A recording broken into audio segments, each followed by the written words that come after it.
Hey guys, it's Hamza, and in this video, I'm going to be talking about the $900 billion stimulus bill that just passed. Now, if you guys have been watching my earlier videos, you guys know very well that you guys should be receiving your $600 via direct deposit or in the mail as early as this week. It's great news that the stimulus bill finally passed. In my opinion, this bill should have passed in the fall, not in the winter with just a couple of days left in 2020. But hey, I guess it's better late than never. And in my previous video, I also talk about the Cash Act that the Senate floor is discussing right now. Mitch McConnell is currently not allowing the Senate to vote on whether this Cash Act should pass via vote or not. And I'm sure there's some political foreplay going on over there, but that's something that I do not want to discuss right now. The important thing is that the bill did pass and we are going to see rental assistance program and we are going to see forbearance forgiveness programs as a result of the stimulus bill. So I did get a couple of questions from you guys which I will answer in this video. Question number one is, if you change your banking information, what should you do? So if you do bank with a different entity, different bank, different credit union, whatever it is, you will need to get that updated on the IRS's website because the IRS only has the dated information that they are using from your 2019 tax returns. So if you did change your banking information, go ahead and update it by Googling IRS update my information and it'll take you to the page where you can update that via your social security number. I would suggest you go ahead and do this as soon as possible just so that there are no errors and you don't get delayed receiving your $600.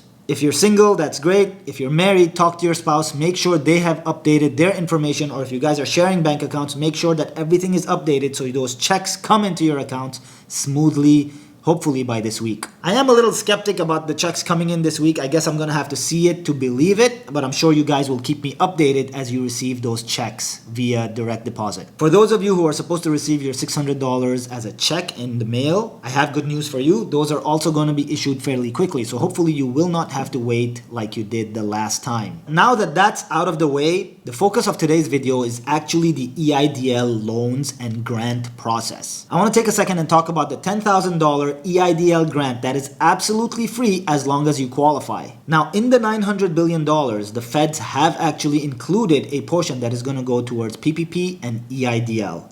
And in this video, I want to cover the EIDL process, as I feel like a lot of you guys who qualify may have missed out on it in the last round. The EIDL grant, that $10,000 grant, is a program that is part of the SBA, which is the Small Business Administration.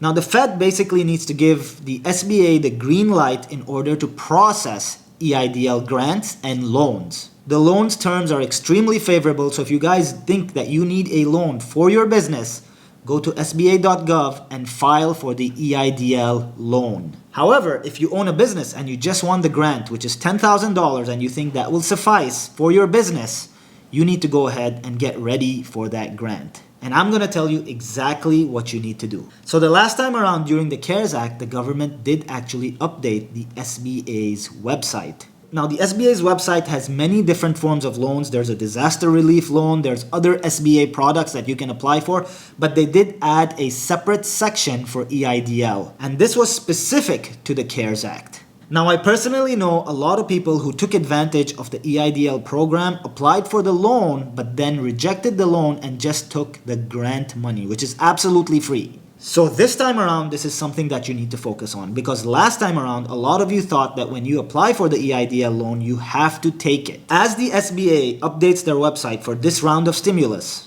you need to read through their guidelines and make sure that the EIDL grant is still active. As far as I read in this stimulus bill, the EIDL grant is still an option. It is $10,000 and you do not have to pay that money back. The way some people got access to that $10,000 last time around is that they actually went ahead and completed an EIDL loan application. And what the SBA had done was they would front them $10,000 and then process their loan.